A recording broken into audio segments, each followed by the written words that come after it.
En Nochebuena volví a casa sin avisar. Encontré a mi hija temblando afuera, a 0 grados Celsius, sin manta. Dentro, la familia de mi yerno reía, brindando con cava frente a la chimenea. Abrí la puerta de golpe, con mi hija en brazos, y dije 6 palabras. Me alegra que estés aquí. Si estás viendo este video, dale like, suscríbete al canal y cuéntame en los comentarios desde dónde escuchas mi historia de venganza. Quiero saber hasta dónde ha llegado. Me bajé del taxi. Mis zapatos pesados se hundieron en la gruesa capa de nieve frente a la casa de mi hija en Querétaro. El viento helado me azotaba la cara, como si quisiera arrancarme la piel, obligándome a subir el cuello del abrigo. Después de tantos años como entrenadora de taekwondo, pensé que ya estaba acostumbrada a cualquier reto, desde el calor sofocante del Dohang hasta los inviernos más duros, pero el frío de esta Nochebuena me hizo estremecer. Me quedé allí, frente a la casa iluminada, con una mezcla de emoción y nerviosismo. Hoy quería sorprender a Camila, quería ver la sonrisa radiante de mi niña cuando su madre apareciera de repente después de tantos meses de ausencia. El patio delantero estaba cubierto de nieve, sin una sola huella, como si a nadie le importara limpiarlo. A través de la gran ventana pude ver la luz cálida que salía de la sala, donde sonaba alegre la música navideña desde una bocina Bluetooth. La canción Feliz Navidad, la que Camila adoraba de niña, ahora llenaba el ambiente. Me acerqué un poco más, tratando de mirar hacia adentro. Una mesa larga cubierta con un mantel rojo brillante se extendía frente a mí, rebosante de platillos tradicionales. Un pavo dorado, platos de tamales humeantes, un tazón de ensalada de manzana con pedacitos brillantes de manzana y pasas, y copas de vino tinto que relucían bajo las luces. La familia Santillán, la familia de Rodrigo, mi yerno, estaba reunida en pleno. Reconocí a don Eduardo, el padre de Rodrigo, sentado con aire de autoridad, a doña Teresa, su madre, sosteniendo una copa de vino con una sonrisa altiva en los labios, y también a la hermana de Rodrigo, Isabela, con sus 2 hijos pequeños que reían sin parar. Todos alzaban sus copas, brindando alrededor de la chimenea encendida. ¿Pero dónde estaba Camila? Fruncí el ceño, intentando ver más adentro, pensando que quizás estaba sentada en algún rincón escondido. Me había imaginado verla sonriendo y conversando alegremente, como en los viejos tiempos, cuando se me colgaba del cuello para contarme historias interminables. Entonces escuché un ruido, un sonido débil, apenas un quejido que venía del porche. Me giré y sentí que el corazón se me detenía. Bajo la luz tenue, junto a una maceta de Nochebuena cubierta de nieve, Camila estaba encogida en una vieja silla de madera. Solo llevaba una blusa delgada, sus hombros frágiles temblaban sin control, y su cabello despeinado se pegaba a la frente húmeda por la nieve derretida. Corrí hacia ella, el corazón golpeándome con fuerza en el pecho. «¡Camila!», grité, con la voz rota por el pánico. Me quité de golpe mi chaqueta de entrenadora y la cubrí con urgencia. Mis manos temblorosas tocaron su brazo. Estaba helado, como si no quedara nada de calor en él. Camila levantó la cara, sus ojos enrojecidos, los labios pálidos murmuraron apenas: «Mamá». Su voz era tan débil que casi se deshizo en el aire y se desplomó contra mi hombro. La abracé con fuerza, sintiendo cómo su cuerpo temblaba a sacudidas, como un pajarito atrapado en la tormenta. «Aquí estoy, mi amor, aquí estoy», susurré, intentando sonar tranquila, aunque las lágrimas ya me ardían en los ojos. Saqué un suéter extra de mi bolso y lo envolví alrededor de Camila, tratando de pasarle un poco de mi calor. La levanté en brazos, mientras sus pantuflas empapadas caían sobre la nieve, dejando una huella desordenada. La estreché contra mí, sintiendo su respiración débil en mi cuello. En ese instante, lo único que quería era sacarla de allí, lejos del frío cortante, lejos de todo lo que la había llevado a ese estado. Pero luego, desde dentro de la casa, las risas seguían sonando, despreocupadas y crueles. Escuché claramente la voz de Rodrigo, grave, cargada de autosuficiencia, alardeando de algo. Toda la mesa estalló en carcajadas, y el tintinear de las copas sonó como una música lejana y extraña. Ellos estaban felices, cómodos junto a la chimenea, mientras mi hija, mi propia sangre, Temblaba afuera en el frío, como si no mereciera entrar a esa casa. Hacía apenas unas horas yo estaba en el aeropuerto de Guadalajara, con el sudor todavía pegado a la espalda después de una semana entera entrenando al equipo nacional de taekwondo. El calor del tatami parecía seguir conmigo, aunque ahora me encontraba en el aire fresco del vestíbulo del aeropuerto. Jalaba mi vieja maleta, tan emocionada que apenas podía quedarme quieta. Solo de imaginar cómo se iluminaría el rostro de Camila al verme aparecer de sorpresa en Nochebuena, el corazón me latía con fuerza. Ella siempre había sido mi luz, desde que era niña y se aferraba a mis piernas para que le contara un cuento, hasta convertirse en una joven dulce cuya sonrisa derribaba el cansancio de mis días más duros. Pero mi trabajo como entrenadora principal me llevaba de un lugar a otro, de Ciudad de México a torneos internacionales, robándome los momentos junto a Camila. Cada vez que me alejaba, me repetía, solo un torneo más y después estaré con ella. Y ahora estaba aquí, lista para una Navidad de reencuentro que estaba segura la haría feliz. Me senté en la sala de espera para el vuelo a Querétaro y saqué el teléfono para llamar a Camila. Quería avisarle, escuchar su voz y asegurarme de que estaba en casa. El timbre sonó largo, cada tut-tut tensaba mis nervios. Nadie contestó.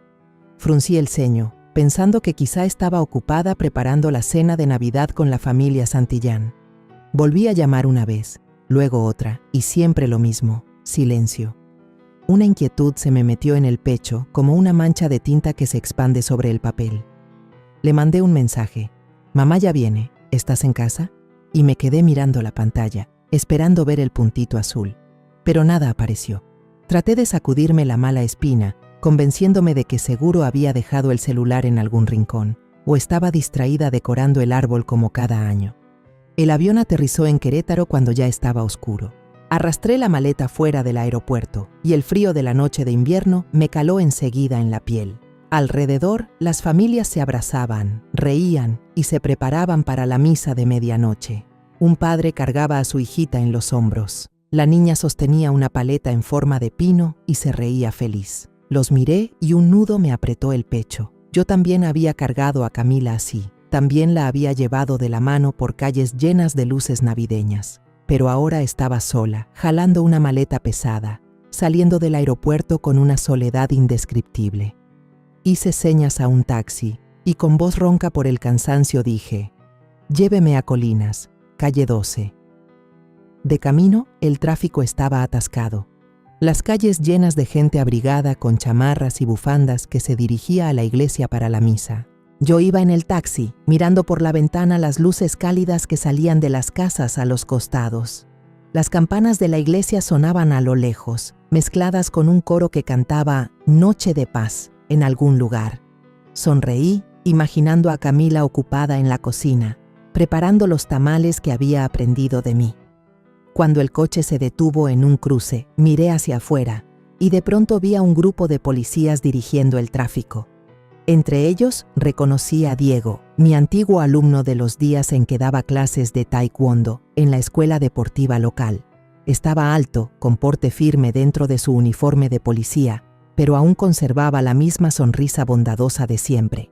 Bajé la ventanilla y grité, «¡Diego!». Él volteó, y sus ojos brillaron al reconocerme.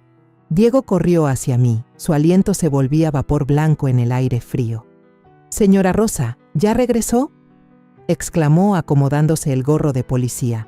Sonreí, intentando disimular el cansancio. «Sí, acabo de terminar la capacitación en Guadalajara. ¿Sigues trabajando en Querétaro? ¿Cómo has estado?». Diego asintió con una sonrisa radiante. «Sigo aquí, como policía de tránsito. ¿Vino a pasar Navidad con su familia?». «Sí, vine con Camila», respondí, y mi corazón se calentó al mencionar a mi hija. Pero en ese momento, el rostro de Diego se quedó rígido. Su sonrisa se desvaneció. Una chispa de duda pasó por sus ojos, como si quisiera decir algo pero no se atreviera. Una mala corazonada se encendió en mí, como una llama que empieza a expandirse. «¿Qué pasa, Diego? ¿Hay algún problema?», pregunté, bajando la voz. Él negó con la cabeza, forzando una sonrisa. «No, no es nada, señora, solo que... ¡Qué bueno que haya regresado!». Pero en sus ojos se notaba la preocupación. Quise preguntarle más, Pero el semáforo cambió a verde. El chofer aceleró y el auto arrancó, dejando a Diego mirándome desde la calle, con la mano apretando fuerte la visera de su gorra. Al acercarnos a la casa de Camila y su esposo, le pedí al chofer que se detuviera a cierta distancia del portón. Quería darles una sorpresa, ver la cara de Camila al encontrarme de pie frente a la puerta. Tomé mi maleta y caminé por el camino cubierto de nieve. Mis zapatos dejaban huellas hondas en el suelo. La luz amarilla de las casas alrededor iluminaba como si fueran velas encendidas. Desde lejos, escuché el sonido de una guitarra y cantos que salían desde la sala de Camila. Sonreí, imaginando a mi hija cantando, como cuando era niña, cuando se paraba junto a mí y entonaba Los peces en el río, con esa voz tan clara. Dejé la maleta en el escalón, respiré hondo y me preparé para tocar la puerta. Pero entonces, una carcajada burlona salió de la casa, tan afilada como un cuchillo cortando el aire.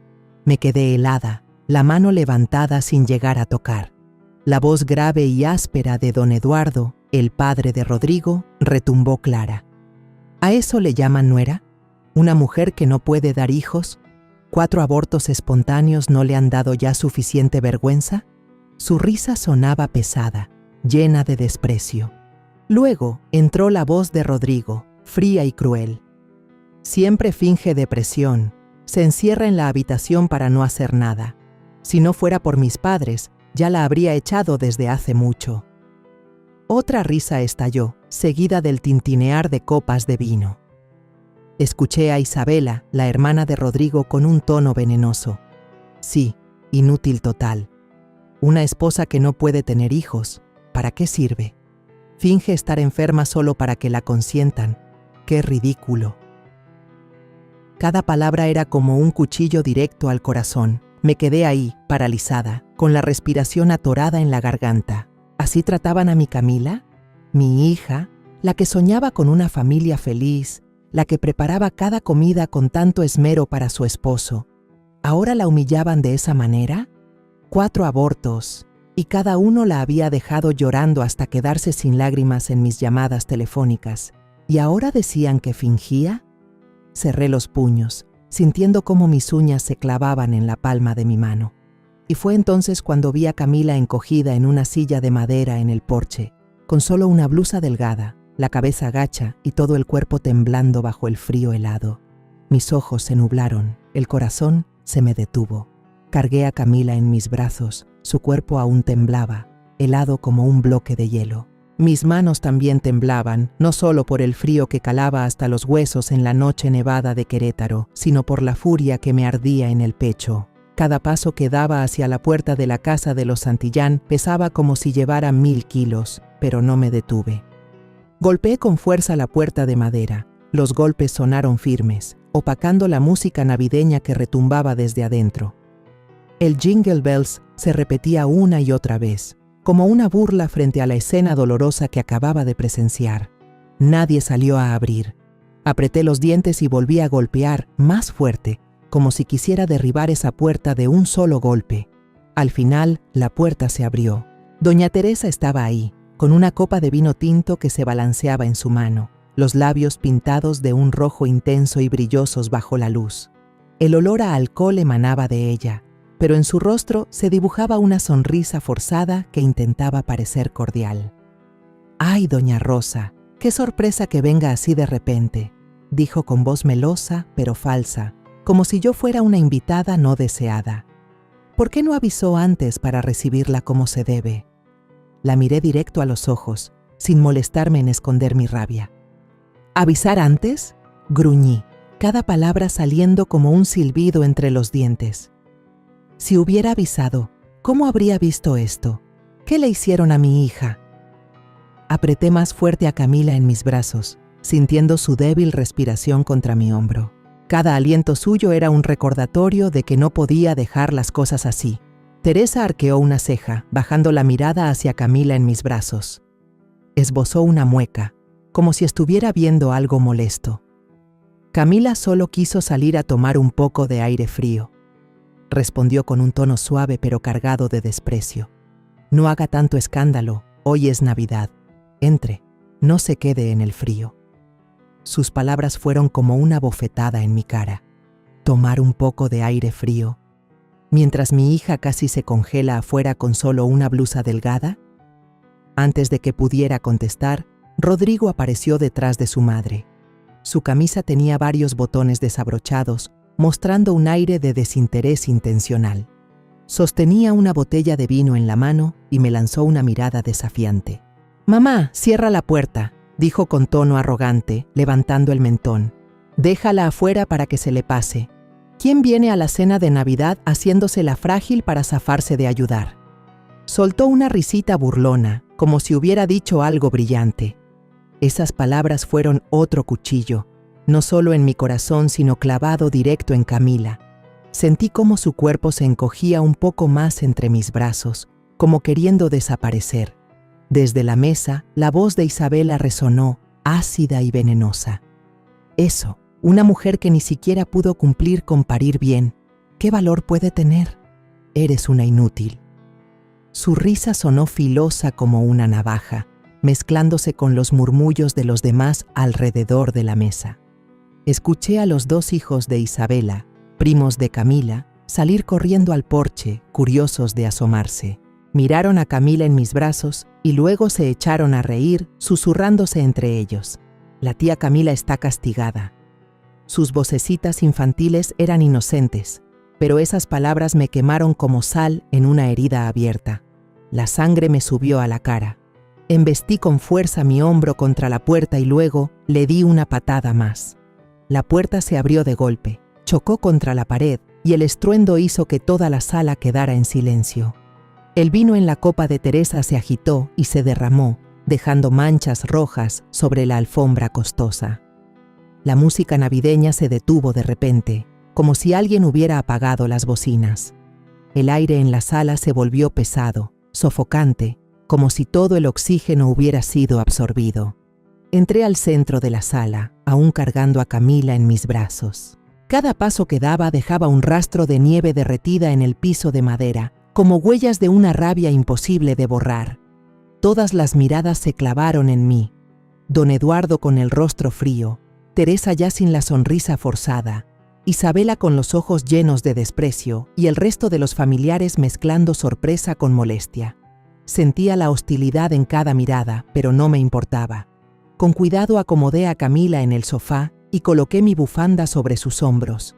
Sus manos seguían heladas, temblando, como si el frío de la nieve aún la envolviera.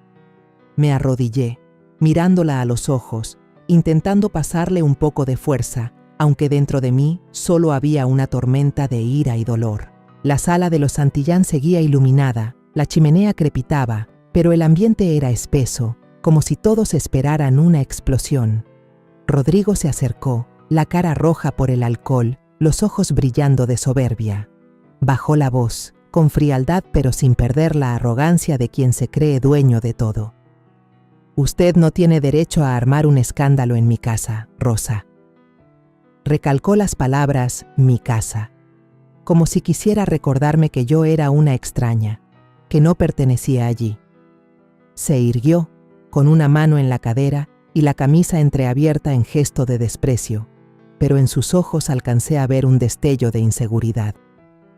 Sabía que yo no era alguien fácil de someter. Me puse de pie de golpe, lo señalé directo a la cara y mi voz tembló de furia. ¿Que no tengo derecho? ¿Y tú? ¿Tú tienes derecho a echar a mi hija al frío, a dejar que casi se muera congelada? Sentí la sangre hervir en mi cabeza. Cada palabra salía disparada desde el pecho. ¿A eso le llamas esposo? ¿A eso le llamas familia? Miré alrededor, hacia la mesa del banquete, con los platos aún humeantes, las copas de vino brillando, como si todo aquello se burlara del sufrimiento de Camila. Don Eduardo se levantó despacio de la cabecera. Se acomodó el saco y su voz grave resonó con autoridad. «Ya basta, doña Rosa. Esto es un asunto de familia. Una mujer que no pudo dar hijos debe aprender a soportar. Esa es la tradición». Sus palabras cayeron como un martillazo, heladas y crueles. Lo miré a los ojos y vi la soberbia de un hombre que había sido juez, acostumbrado a tener todo bajo control. Pero hoy había escogido mal a su oponente. Dirigí la mirada a la mesa. donde el pavo aún desprendía aroma, donde los tamales estaban perfectamente acomodados, donde el vino chispeaba bajo la luz. Y luego miré a Camila, todavía temblando en el sofá, con el estómago gruñendo débilmente, como una acusación muda. Ya no pude contenerme. Mi voz explotó, fuerte y cortante. ¿Así se banquetearon mientras mi hija estaba afuera a 0 grados, sin abrigo, sin un bocado? ¿A eso le llaman tradición? ¿A eso le llaman humanidad? Teresa se encogió de hombros, con una sonrisa fría, como si yo estuviera exagerando un asunto sin importancia. Una mujer que no puede tener hijos, aunque coma, solo desperdicia, doña Rosa, dijo con voz suave pero cargada de desprecio. Levantó la copa de vino y bebió un sorbo, como si quisiera demostrar que no le importaban en lo más mínimo mis sentimientos ni los de Camila. Isabela también se metió desde la mesa, con un tono ácido, como echando sal a la herida. Su hija siempre usa la depresión como excusa para evitar el trabajo. ¿En todo este año alguna vez preparó una comida decente para la familia? Solo sabe tirarse en la cama, quejarse y fastidiar a todos.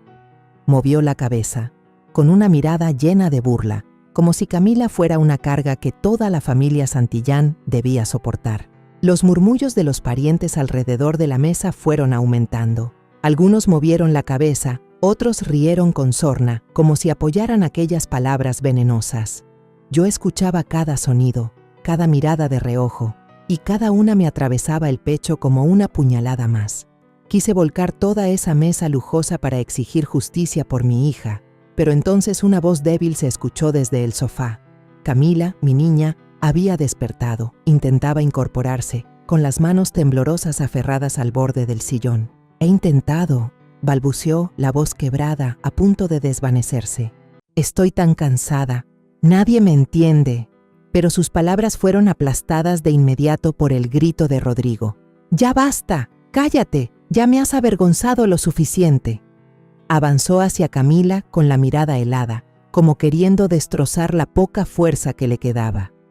Vi cómo los hombros de Camila se encogían, sus ojos rojos llenos de lágrimas, y sentí que el corazón se me oprimía.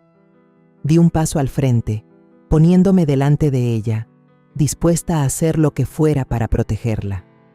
En mi mente se agolparon los recuerdos de Camila como una avalancha.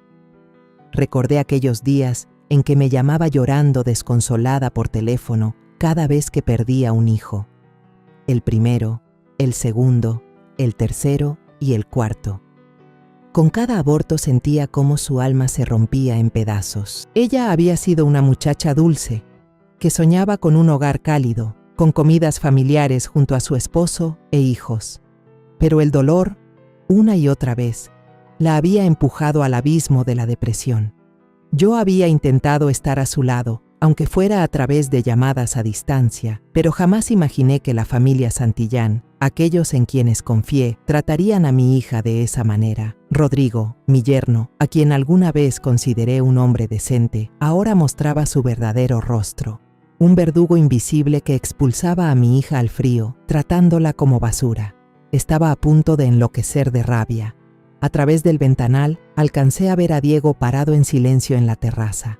Tal vez venía de dar una vuelta por el vecindario, y su mirada dura, el puño cerrado, mostraban que había escuchado y presenciado toda esta crueldad.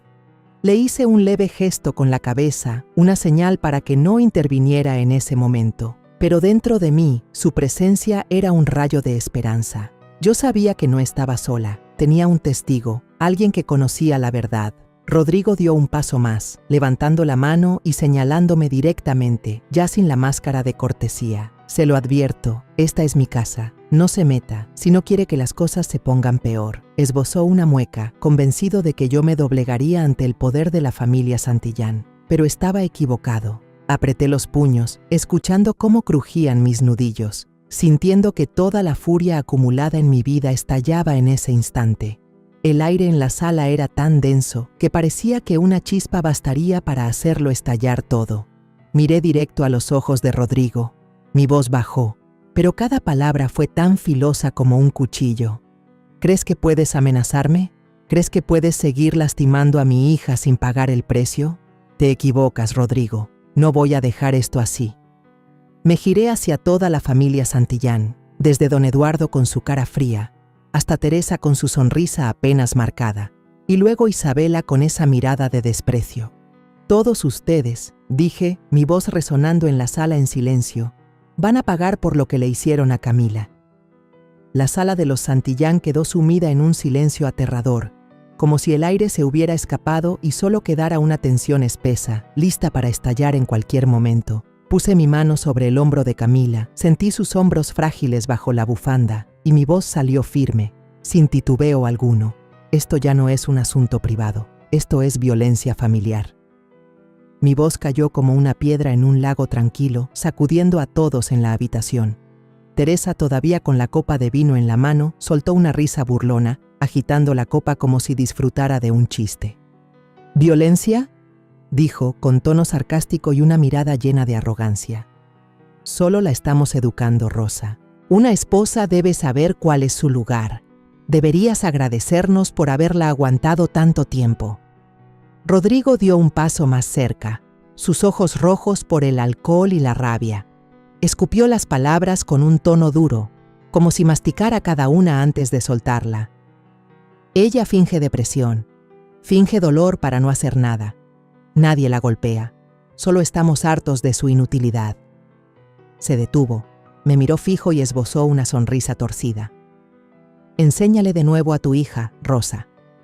Nadie pierde embarazos 4 veces seguidas. A lo mejor fue a propósito.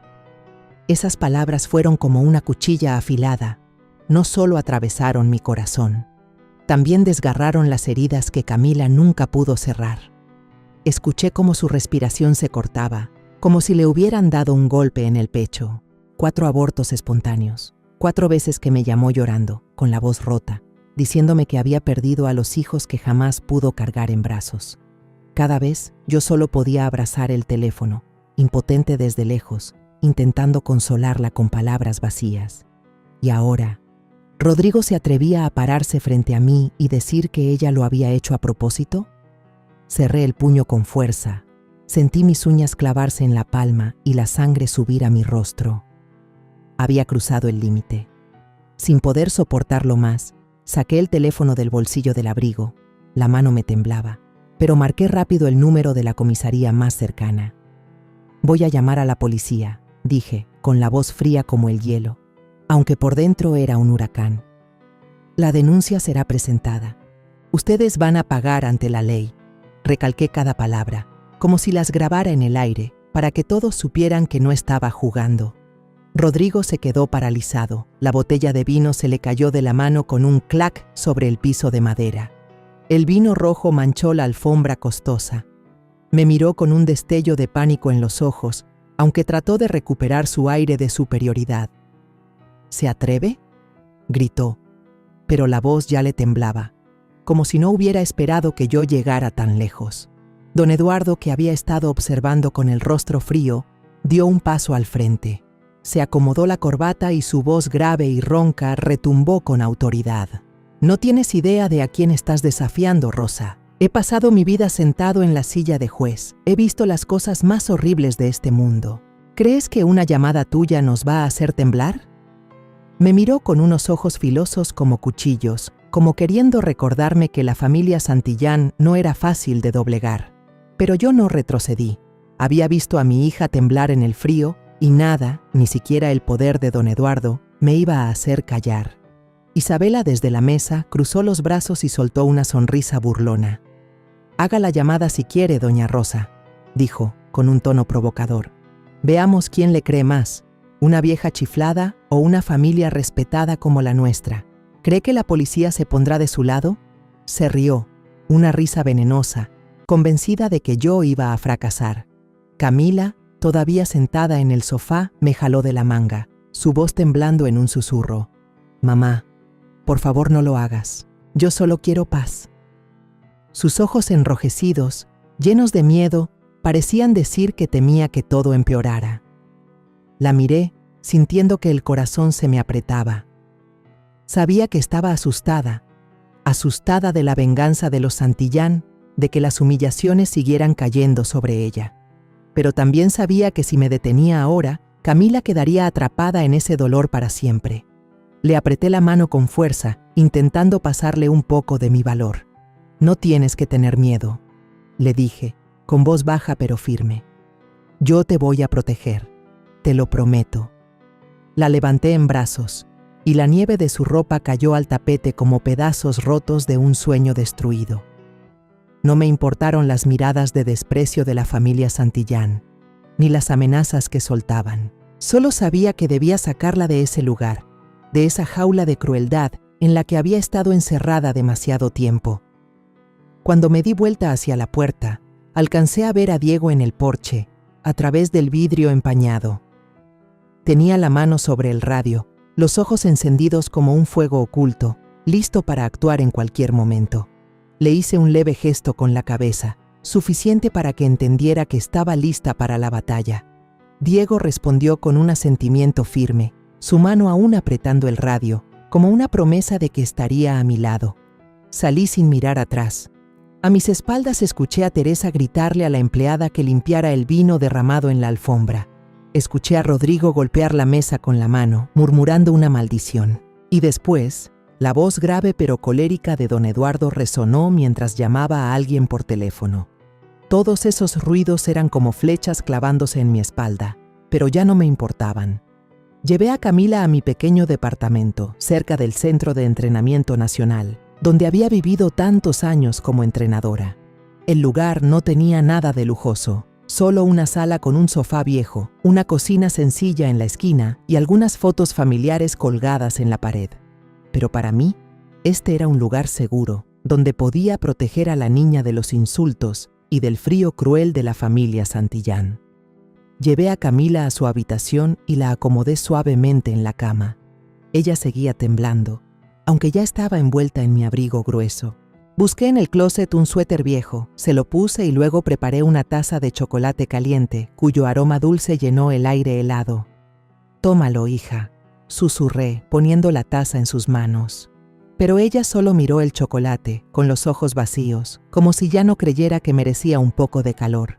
Mi teléfono sonó, interrumpiendo mis pensamientos. Era Diego. Su voz grave y firme llegó por la línea. «Doña Rosa, acabo de levantar el reporte inicial en la comisaría, pero creo que la familia Santillán no se quedará tranquila. Tienen poder, usted lo sabe. Estoy dispuesto a declarar como testigo si lo necesita». Sentí la determinación en su tono, como una pequeña llama que nunca se apaga. Diego, mi antiguo alumno, el que alguna vez se paró en el salón con los ojos brillantes, ahora estaba a mi lado en otra batalla. «Ayúdame a prepararme, Diego», respondí, con una voz breve pero llena de gratitud. «Esto puede ser una pelea larga». Él solo contestó con una frase sencilla: «Lo entiendo, maestra, aquí estaré». A la mañana siguiente, llevé a Camila con una psicóloga en el centro de la ciudad. La doctora Morales, una mujer mayor con una mirada tierna, nos recibió en un cuartito acogedor. Después de hablar con Camila, me miró con voz grave y triste. «Ella sufre una depresión severa, doña Rosa. 4 abortos espontáneos, sumados a los insultos constantes de su familia política, le han quitado la confianza en sí misma. Necesita descanso, tratamiento y, sobre todo, sentirse segura». Asentí, sintiendo cómo el corazón se me apretaba. Ya sabía que Camila no estaba bien, pero escucharlo de boca de la doctora fue como otra puñalada. La miré, acurrucada en la silla, las manos entrelazadas con fuerza, y me culpé por no haber estado antes a su lado. Esa tarde, Diego pasó por el departamento. Vestía ropa normal, no el uniforme de policía, y llevaba una bolsa con frutas y unos cuantos libros de cocina viejos. Los puso frente a Camila y, algo dudoso, dijo: «Sé que te gusta cocinar. Pensé que si empiezas de nuevo con cosas pequeñas, como un flan o una sopa de fideo, te sentirías mejor». Su voz era suave, pero noté la preocupación en sus ojos. Camila bajó la cabeza, agarrando el borde de su blusa, y murmuró: «Gracias, pero ya no creo que pueda hacer nada». Sus palabras me atravesaron como una aguja en el pecho. Diego se entristeció un instante, pero no la presionó, solo asintió en silencio. Dejó la bolsa de frutas sobre la mesa y se volvió hacia mí. «Doña Rosa, lo que necesite, dígamelo. Yo la ayudo». Por la noche, cuando Camila ya dormía, me senté en la mesa de la cocina, bajo la luz tenue que caía sobre un montón de papeles. Escuché un ruido afuera y luego vi un sobre grueso deslizarse por debajo de la puerta, silencioso como una amenaza muda. Lo abrí. Adentro había una hoja con unas letras torpes escritas a mano. No se enfrente a la familia Santillán si no quiere terminar con la vida miserable como su hija. Ríndase. Sentí la sangre hervir al leerlo. Apreté el papel hasta hacerlo bola y lo lancé con fuerza al basurero. El sonido seco quebró el silencio. Esa amenaza no me asustó, al contrario, me dio más fuerza. ¿Pensaban que yo iba a retroceder? Estaban equivocados. Esa misma noche, me puse a ordenar todos los comprobantes de dinero que le había mandado a Camila durante los años pasados. Los recibos del banco, los mensajes con mis notas de cariño, todo era prueba de que siempre traté de apoyarla, aunque sabía que ese dinero lo habían malgastado Rodrigo y su familia. Cada papel era un recuerdo.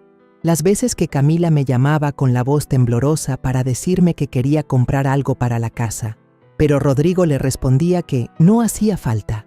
Apreté tanto la pluma que casi se rompe. Yo había confiado en Rodrigo. Pensé que cuidaría a mi hija. Pero él solo vio en Camila una herramienta y, cuando dejó de serle útil, la desechó sin piedad. Camila se despertó a medianoche. Salió de la habitación con las piernas temblorosas. Me vio sentada allí, entre un montón de papeles, con la mirada cansada pero llena de miedo. «Mamá», susurró con la voz quebrada, «tengo miedo. Tengo miedo de que hagan algo contigo». Levanté la vista. Miré sus ojos enrojecidos y sentí como si me apretaran el corazón. Me puse de pie, caminé hacia ella y la abracé, sintiendo su cuerpo frágil en mis brazos. «No tienes que tener miedo», le dije, con voz firme, aunque por dentro estaba hecha un nudo. «De ahora en adelante, yo voy a ser quien te proteja de todo. Te lo prometo». Llevé a Camila de vuelta a la cama. Me quedé a su lado hasta que se quedó dormida. Pero yo no pude dormir. Regresé a la mesa de la cocina, seguí ordenando papeles y haciendo la lista de lo que había que hacer. Llamé a un abogado viejo conocido, el que me había ayudado en un caso relacionado con el equipo de taekwondo. Me prometió revisar el asunto, pero me advirtió: «La familia Santillán tiene mucha influencia en Querétaro, señora Rosa. Conocen a mucha gente en los tribunales. Debe prepararse para una pelea larga». Asentí, aunque él no me veía. «Lo sé», respondí, «pero no voy a detenerme». Las semanas de preparación del expediente pasaron como una pesadilla interminable. Cada noche, bajo la luz tenue de la lámpara en el pequeño departamento, revisaba hoja tras hoja, volvía a leer cada comprobante de depósito, cada informe médico de Camila. Esos números y letras frías eran prueba del amor que sentía por mi hija, pero también un recordatorio doloroso de todo lo que había sufrido. Al fin llegó el primer día de juicio, y sentí como si estuviera entrando en un tatami de taekwondo. Camila y yo entramos al tribunal de Querétaro. El frío de la mañana se colaba a través del abrigo grueso. Mi mano apretaba la suya, notando sus dedos helados temblar en la palma. Sus ojos estaban rojos, con ojeras que mostraban las noches sin dormir. Agachaba la cabeza, como queriendo esconderse de las miradas. Me mantuve erguida, intentando ser su sostén, aunque por dentro estuviera igual de revuelta. «Estoy aquí», le susurré, apretando suavemente su mano. Ella asintió débilmente, pero en sus ojos vacíos se notaba como si hubiera rendido la lucha desde hacía tiempo. En la sala, la familia Santillán ya estaba desde temprano. Rodrigo vestía un traje gris, con el porte de un abogado seguro de sí mismo antes del juicio. Se sentó, ajustó la corbata y nos miró de reojo con desprecio. A su lado estaba don Eduardo, su padre, caminando despacio pero con una mirada fría como cuchillo. Esbozó una sonrisa confiada, como si ya supiera el resultado de ese día. En la fila de los familiares, Teresa e Isabela estaban bien acomodadas, con ropa elegante, susurrándose cosas de vez en cuando, lanzándonos miradas. Sentí la hostilidad en cada gesto, pero me obligué a mantener la calma, recordándome que hoy no era mi pelea. Era la de Camila. Diego también estaba presente, sentado en la banca de los espectadores con su uniforme de policía. Me saludó con un leve movimiento de cabeza y su mirada firme era como una promesa de que no nos abandonaría.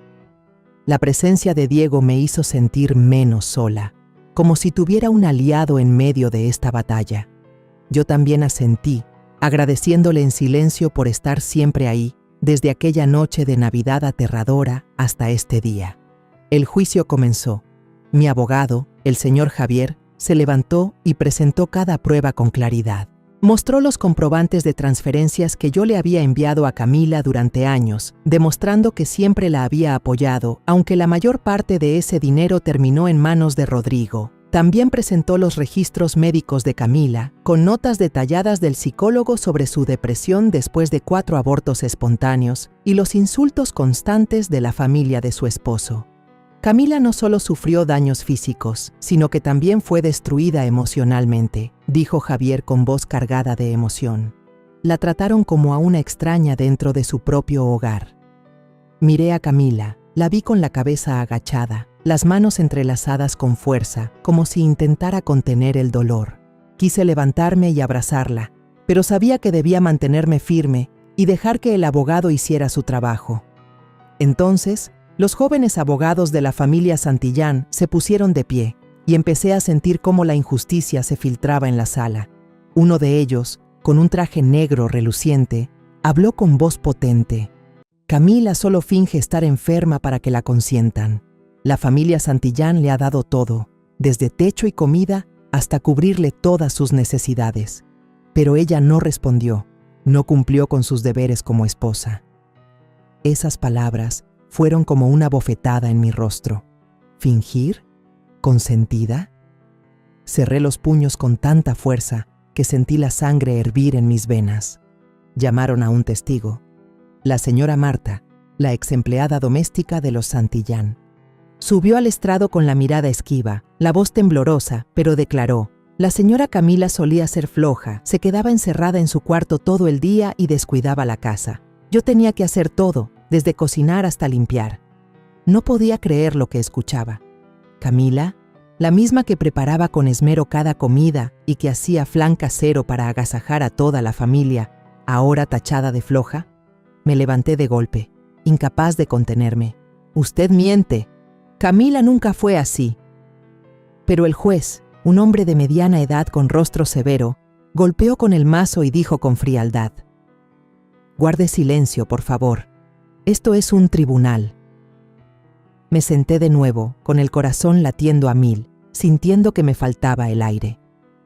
Alcancé a mirar a don Eduardo, y él sonrió, una sonrisa discreta, soberbia, y luego asintió levemente al juez. Un hilo invisible entre ellos me heló la piel. Algo no estaba bien, lo sentía con claridad. Ellos habían preparado este día, y yo solo era una pieza en su tablero de ajedrez. Camila seguía encorvada, sus manos temblorosas agarradas al borde de la silla. Vi a Diego en la última fila, apretando los dientes, los puños cerrados, como si también luchara por contener su furia. El abogado Javier continuó con voz firme: queremos presentar una prueba fundamental, la grabación de la noche de Navidad, donde se escuchan los insultos y el maltrato psicológico de la familia Santillán hacia Camila. Puso el audio que Diego había grabado en secreto, y la voz de Rodrigo retumbó, helada y cruel. Ella solo finge depresión para evadir sus obligaciones. Luego la de Teresa. Una mujer que no puede tener hijos, aunque coma bien, no sirve para nada. Y la de Isabela, sarcástica. De veras que no sabe ni parir. La sala de audiencias quedó en silencio, solo se escuchaban susurros apagados. Miré a Camila y la vi encogerse, como si esas palabras la atravesaran otra vez. Pero entonces el abogado de Santillán se levantó y protestó de inmediato. Esa grabación no es legal. Fue hecha sin el consentimiento de las personas involucradas. Viola el derecho a la privacidad. El juez asintió, con voz seca. La grabación no se admite como prueba. Sentí como si el suelo se abriera bajo mis pies. Estuve a punto de caer, aferrándome con fuerza al asiento para no desplomarme. La grabación, la prueba más clara de la crueldad de la familia Santillán, rechazada solo por un tecnicismo. La sala se llenó de murmullos. Algunos preguntaban incrédulos: Otros negaban con la cabeza sin entender. Miré a Diego y lo vi con el rostro agachado, los puños temblando sobre las rodillas. Camila escondió la cara entre las manos, los hombros sacudiéndose, como si luchara por no llorar. Quería enloquecer, quería lanzarme hacia el estrado del juez y exigir justicia. Pero sabía que, en esa sala, la justicia no estaba de nuestro lado. Don Eduardo seguía sentado allí, con la mirada serena pero soberbia, como si hubiera sabido de antemano que todo saldría así. Apreté fuerte la mano de Camila, intentando darle un poco de fuerza, aunque yo misma me sentía derrotada. Después de una semana de juicio, días interminables y tensos, llegó por fin el día de la sentencia final. Estaba sentada en la sala del Tribunal de Querétaro, con la mano de Camila entre las mías, sintiendo sus dedos fríos y temblorosos. Toda la semana había intentado mantenerme firme, pero cada noche, al volver al pequeño departamento, sentía el corazón oprimido por la angustia y la impotencia. Camila estaba a mi lado, con los ojos enrojecidos por tantas noches sin dormir, el rostro pálido, como si le hubieran arrancado la vida. Le apreté la mano con fuerza, intentando transmitirle algo de valor, aunque yo también estaba temblando. Frente a nosotras, Rodrigo entró en la sala con paso altivo, acomodándose la corbata como si este fuera solo un día cualquiera en su vida. Teresa, su madre, alisó su vestido y se sentó erguida, los labios pintados de rojo oscuro dibujando una sonrisa confiada, como si ya supiera el resultado. Isabela, a su lado, con un atuendo llamativo, nos miró con desprecio. Don Eduardo, imponente, se colocó detrás de Rodrigo, con la mirada dura, como recordándonos que la familia Santillán siempre tenía todo bajo control. Diego estaba en la banca de los observadores, aún con su uniforme de policía. Sus ojos eran firmes, pero no podían ocultar la preocupación. Asintió levemente hacia mí, como una promesa silenciosa de que estaría allí, pasara lo que pasara. Le respondí con una mirada agradecida, consciente del alivio que me daba su presencia. Pero cuando el juez, un hombre de mediana edad con el rostro inexpresivo, entró en la sala, sentí un escalofrío recorrerme la espalda. El ambiente se volvió pesado, como si todos aguardaran un veredicto inevitable. El juez habló, con voz seca y firme. El tribunal acepta la solicitud de divorcio de la demandante Camila Herrera Vargas y del demandado Rodrigo Santillán. Esas palabras fueron como un rayo de esperanza en mi interior. Camila rompió en llanto, lágrimas silenciosas corriendo por sus mejillas. Le apreté la mano, indicándole que se calmara y siguiera escuchando. El divorcio era lo que yo quería para Camila, que pudiera escapar de la jaula cruel de los Santillán. Pero sabía que esa sentencia no era el final. El juez continuó, su voz monótona como si estuviera leyendo un informe. Sin embargo, el tribunal no reconoce las acusaciones de violencia doméstica por falta de pruebas legales. En cuanto a los bienes, debido a que Rodrigo Santillán tuvo mayor aporte en el mantenimiento del matrimonio, el tribunal decide que la mayor parte de los bienes comunes le pertenecerán a él. Esas palabras fueron como un martillazo directo en mi pecho. Me quedé helada, la respiración atascada en mi garganta. ¿No reconocer la violencia doméstica? ¿Falta de pruebas? Recordé la grabación de la Nochebuena, las palabras crueles de Rodrigo, Teresa e Isabela, pero fue desechada solo por un tecnicismo. Recordé los expedientes médicos de Camila, los recibos de transferencias. Todo lo torció el equipo de abogados de Santillán, convirtiéndolo en pruebas en nuestra contra. Y entonces lo entendí. Don Eduardo, con su pasado como juez, con sus conexiones profundas en el sistema judicial. Lo miré y vi cómo inclinaba levemente la cabeza, con esa sonrisa autosatisfecha todavía en los labios. Todo estaba arreglado. Ellos manipularon la sentencia y nosotras, yo y Camila, no éramos más que peones en su juego. No pude contenerme más. Me puse de pie de golpe, mi voz salió quebrada por la rabia y el dolor. Son demasiado injustos, esto no es justicia. Mi grito retumbó en la sala, dejando todo en silencio. Camila me tomó la mano, los ojos llenos de pánico, pero yo no me detuve. Ustedes vieron cómo trataron a mi hija. Ustedes escucharon lo que tuvo que soportar. Y aún así, ¿se atreven a decir que no hubo violencia? ¿Se atreven a arrebatarle todo? Un guardia se acercó, su voz firme. Señora, por favor siéntese, de lo contrario tendré que pedirle que salga. Lo miré, luego miré al juez, pero él solo permanecía allí, con el rostro inexpresivo, como si mis palabras no tuvieran peso alguno. Me senté, con las manos temblando, sintiendo que el mundo entero se me desmoronaba bajo los pies. Rodrigo se giró, me miró directo y me dedicó una sonrisa burlona. Ajustó su corbata, como si acabara de ganar una gran victoria. Teresa e Isabela se dieron un codazo, riéndose por lo bajo, asegurándose de que yo lo escuchara. Esa risa era como un cuchillo, clavándose hondo en mi corazón. Don Eduardo asintió despacio, su mirada tranquila, como si este caso no fuera más que uno de tantos en los que había metido las manos. Los miré a todos, uno por uno, sintiendo la sangre hervir en mis venas. No solo le habían robado la justicia a Camila, también me estaban robando la fe en el sistema que yo alguna vez creí justo. Camila se cubrió el rostro con las manos, todo su cuerpo temblaba. Sus sollozos apagados me partían el alma. Quise abrazarla, decirle que todo estaría bien, pero no pude pronunciar palabra alguna. Las frases del juez seguían resonando en mi cabeza, como una condena no solo para Camila, sino también para mí. Diego, sentado en las últimas filas, se levantó de golpe, con la mirada fija en la familia Santillán. Vi cómo se le marcaban las venas en los brazos, los puños apretados, como si contuviera una furia a punto de estallar. Le hice una seña para que se calmara, aunque yo misma deseaba gritar, romperlo todo en esa sala. El juez golpeó el mazo, su voz fuerte. La sesión ha terminado.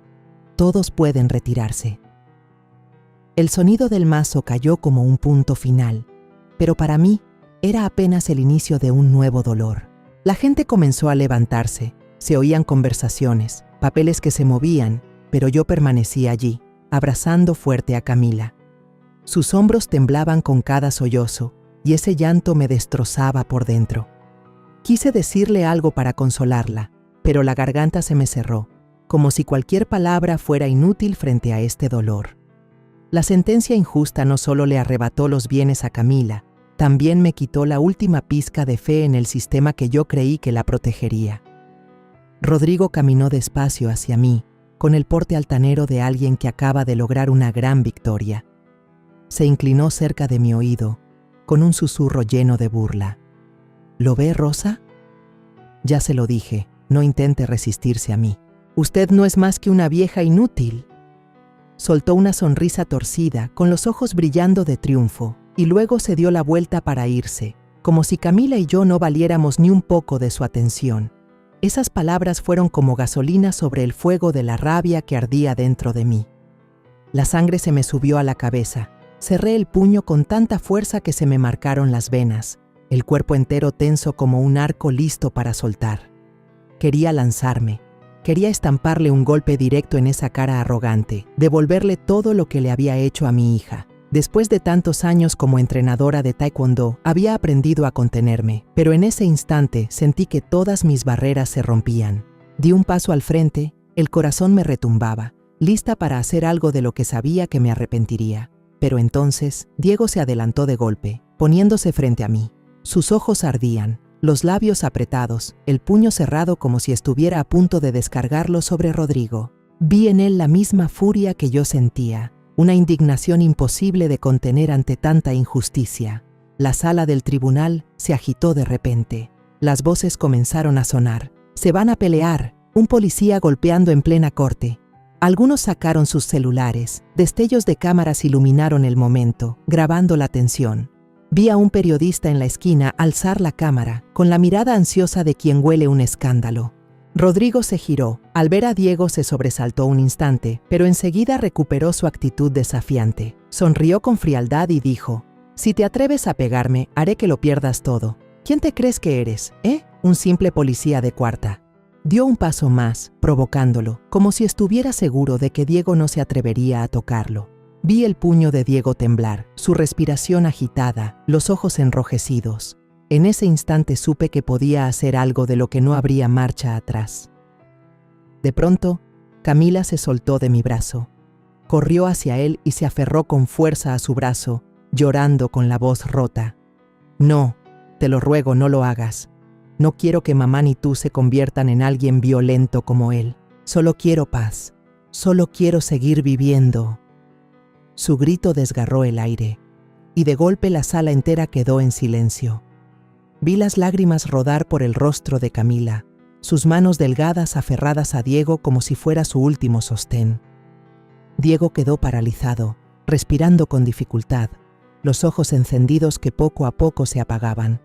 Su puño tembló, endurecido unos segundos, y luego se fue aflojando hasta bajar lentamente. Agachó la cabeza, los labios apretados, luchando por contener la rabia que lo consumía. Escuché claramente el clic de las cámaras de los periodistas, los destellos iluminando la escena. Enfocaban a Camila abrazada a Diego y a Rodrigo enfrente con esa sonrisa burlona y soberbia. Algunos en la sala, tal vez ajenos al caso, empezaron a sollozar. Un murmullo de llanto suave se elevó, como si el dolor de Camila les hubiera atravesado. Miré alrededor. Vi a una mujer mayor secándose las lágrimas, a un hombre de mediana edad negar con la cabeza con gesto dolido. Pero la familia Santillán seguía ahí, inmutable. Teresa e Isabela cuchicheaban entre ellas, con una sonrisa fría en los labios.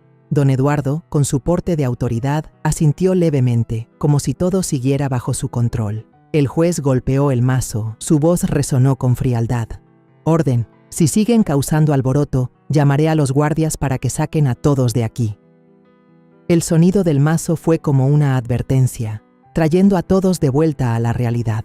Yo avancé, tomé a Camila y la abracé con fuerza.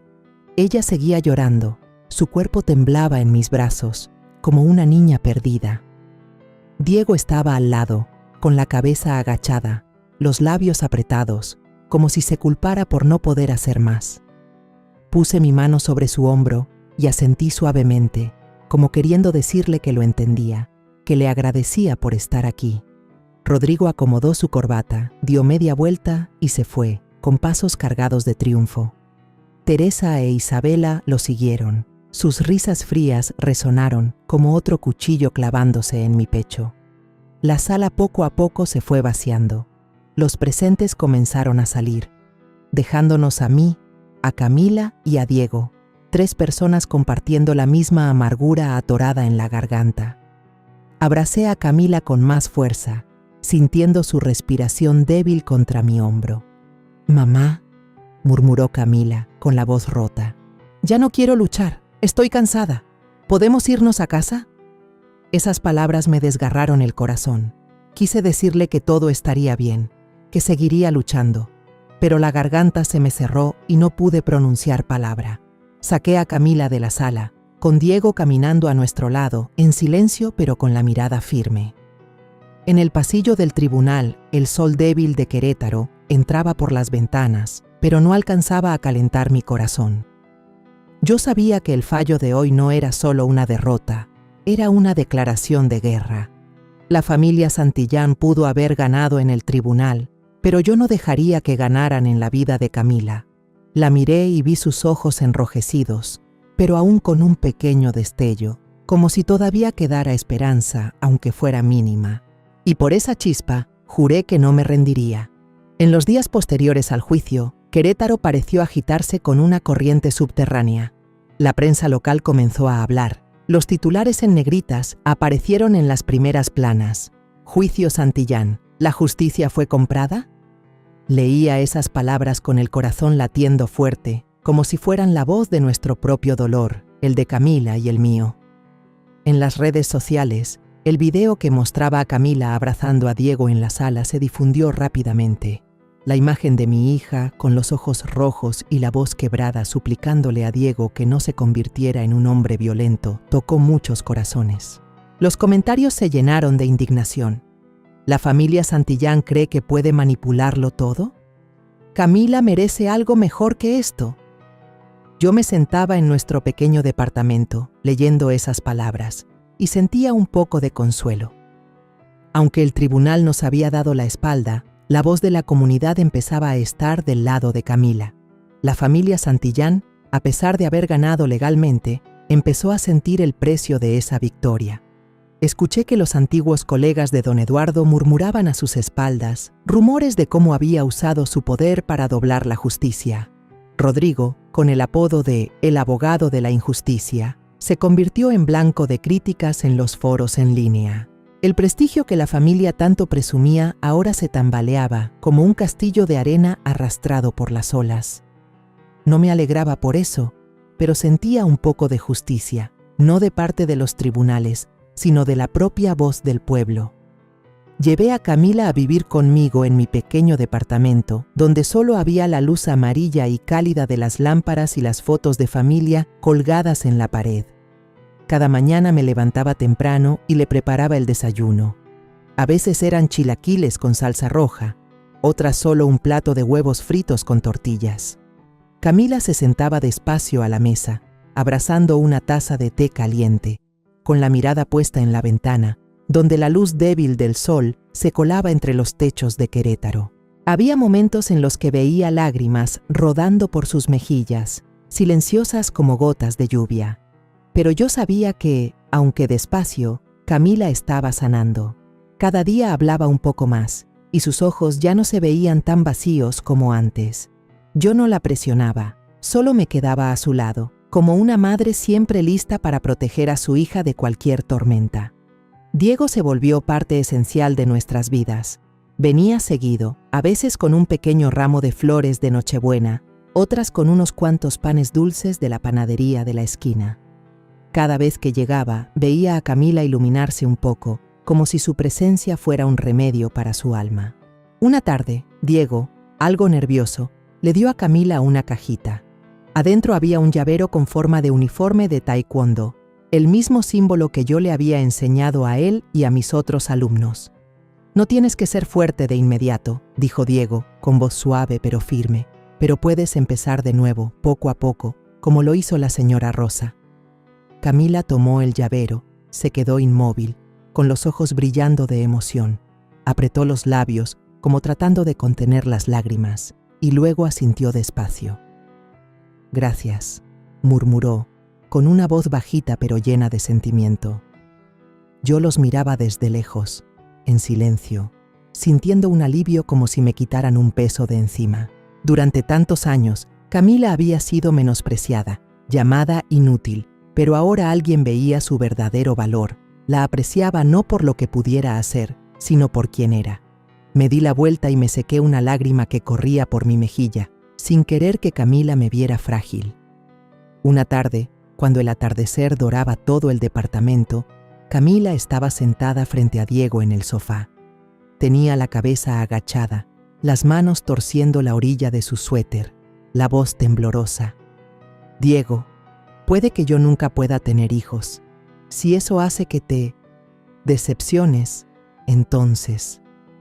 Se detuvo, como si temiera que esas palabras arruinaran todo.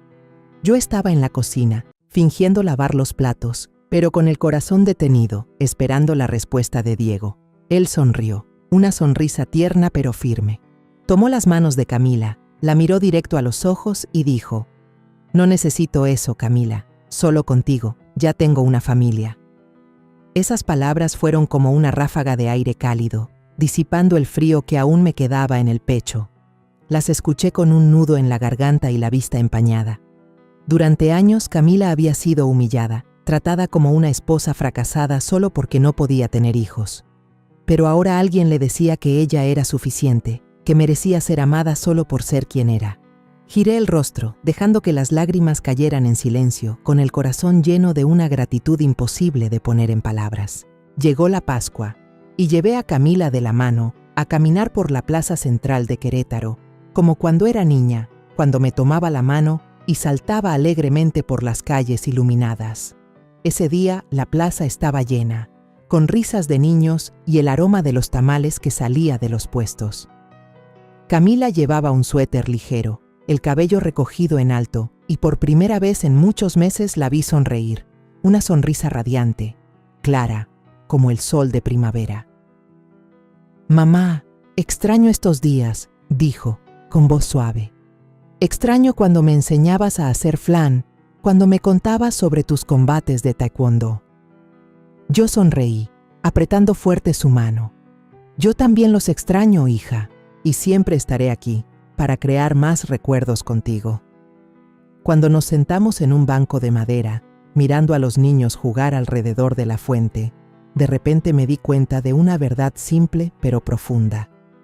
La justicia en los tribunales puede ser distorsionada, puede ser comprada por el poder y el dinero, pero la justicia del corazón, el amor, el respeto y la resistencia, nadie puede tocarla.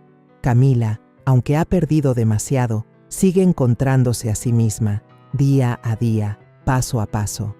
Y yo, una madre que alguna vez pensó que era impotente, ahora entiendo que mi mayor fuerza no está en los golpes sobre el ring, sino en el amor por mi hija. Diego apareció con una bolsa de churros aún calientes. Se sentó junto a Camila, le dio uno y los dos rieron y charlaron como si fueran viejos amigos. Los miré, con el corazón lleno de esperanza. Puede que Camila nunca olvide las heridas que la familia Santillán dejó, pero está aprendiendo a seguir adelante, a amarse a sí misma y a abrirse a quienes realmente la valoran. Y yo, aunque ya tengo 65 años, aunque he peleado muchas batallas en mi vida, sé que esta, la lucha por la felicidad de Camila, es la más significativa de todas. La historia que contamos es ficticia, pero está basada en algunos hechos reales. Los nombres y lugares han sido cambiados para proteger la identidad de quienes estuvieron involucrados. No contamos esto para juzgar, sino con la esperanza de que alguien escuche y se detenga a pensar: ¿cuántas madres están sufriendo en silencio dentro de su propia casa? Siento verdadera curiosidad. Si fueras tú, en mi lugar, ¿qué harías? ¿Elegirías callar para mantener la paz o te atreverías a enfrentarlo todo para recuperar tu voz? Quiero saber lo que piensas, porque cada historia es una vela que puede iluminar el camino de alguien más. Dios siempre bendice, y yo creo firmemente que el valor nos lleva a días mejores. Mientras tanto, en la pantalla final te dejo 2 de las historias más queridas del canal. Te aseguro que te sorprenderán. Gracias por haberte quedado hasta aquí.